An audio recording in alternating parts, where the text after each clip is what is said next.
Obviously, many Christian conservatives are very concerned about the amount of Muslims that are coming into America, and especially the amount of Muslims that are rising in power, whether it be government power, just in cities and different things that we're seeing, how they are really dominating the West in really radical and just very odd ways, and turning even little pockets in America into their own mosques, into their own communities, and really making it look like the East, where they came from. And that's obviously not American culture. That's not what we believe. That's not what we were founded upon.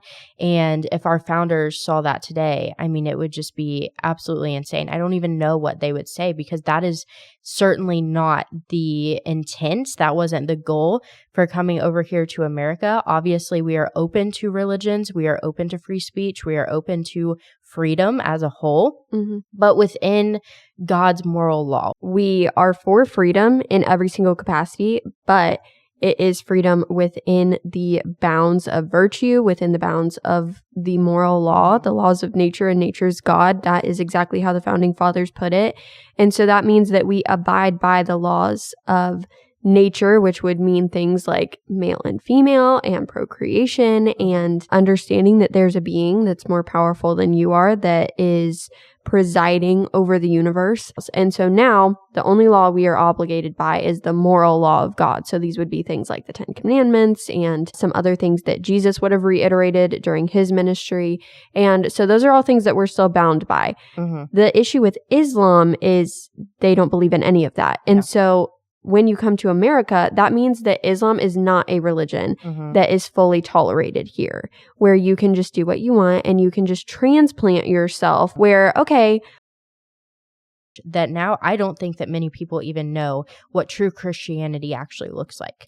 We know what Americanized Christianity looks like. And Americanized Christianity says, hey, tolerate all of these different religions. Tolerate, if people want to say that they're Christian, but yet hate kids and don't want to have kids and think they're the worst thing ever, that's okay. That's their version of Christianity. No.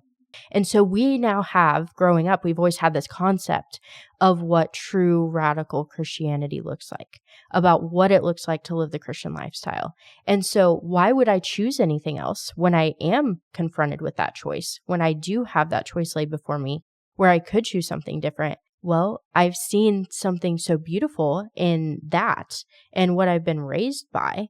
And I've witnessed what it looks like to not have a relationship with Jesus, and those out in the world who have all of these problems and who have step parents, and, they're switching houses every weekend to go with mom or dad because they're divorced, or, they have step siblings that they have to worry about, or, all of these different dynamics that I've never had to deal with because I've been raised in a Christian family. That's what we need to get back to.